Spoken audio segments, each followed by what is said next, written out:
Bonjour, bienvenue chez Tutolex, le site de formation juridique en ligne dans la rubrique Les bons conseils. Nous vous donnons ici quelques recommandations pour préparer un éventuel contrôle de la DIRECT en matière de droit de la concurrence. Rappelons que la DIRECT signifie Direction régionale des entreprises, de la concurrence, de la consommation, du travail et de l'emploi. Tout d'abord, prenez soin d'informer et de former les personnels d'accueil en leur adressant une procédure précise. À noter que si l'accueil est sous-traité à un prestataire de service, cette action de formation devra avoir été préalablement acceptée par l'employeur. Il sera donc nécessaire de rédiger un avenant au contrat du prestataire en y annexant la procédure que vous aurez rédigée. Il est préférable que cette procédure soit écrite par la direction juridique ou un avocat. La réception doit en premier lieu savoir qui et comment prévenir. La liste des personnes à contacter doit être précise et tenue à jour.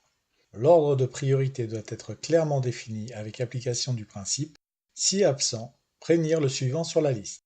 Par exemple, prévenir en premier le directeur juridique, s'il est absent, prévenir son adjoint, s'il est absent, prévenir le secrétaire général, et s'il est absent, etc. Et ce, jusqu'à l'avocat. Cette liste doit préciser les coordonnées de chacun, téléphone fixe, portable, mail, etc.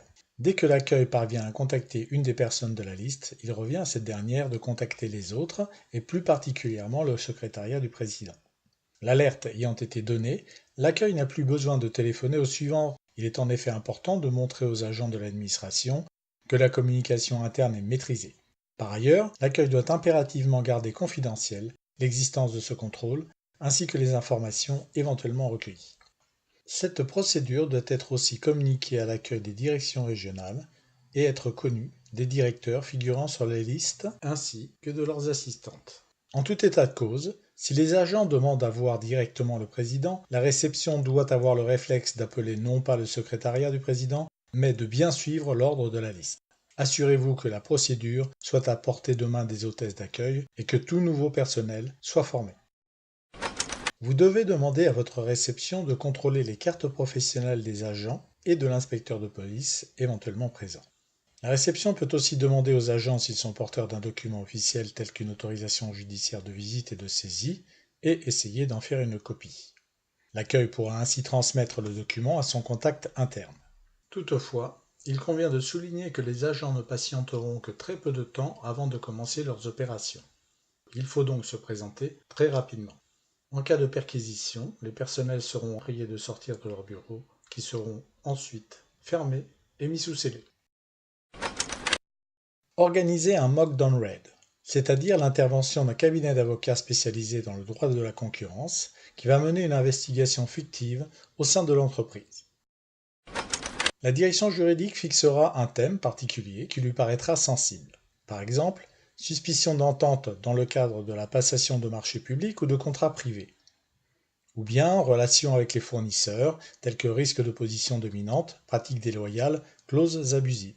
Un autre thème pourrait être également paiement fait à des autorités publiques et contrôle des contrats conclus avec les intermédiaires. À cette occasion seront interviewés à titre d'entraînement le président, le directeur juridique, le directeur financier, le directeur comptable, le directeur commercial, les commerciaux, ainsi que d'autres personnels si nécessaire.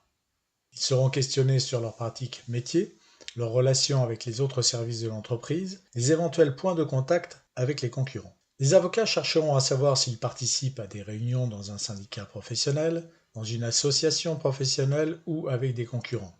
Si au cours de ces réunions certains thèmes sensibles sont abordés, tels que les prix, la répartition de marché ou de volume, le versement de commissions. Seront analysés les invitations et cadeaux reçus des fournisseurs ou remis aux clients. Quels sont-ils? À combien se chiffrent-ils? Un rapport d'analyse de risque sera établi par le cabinet.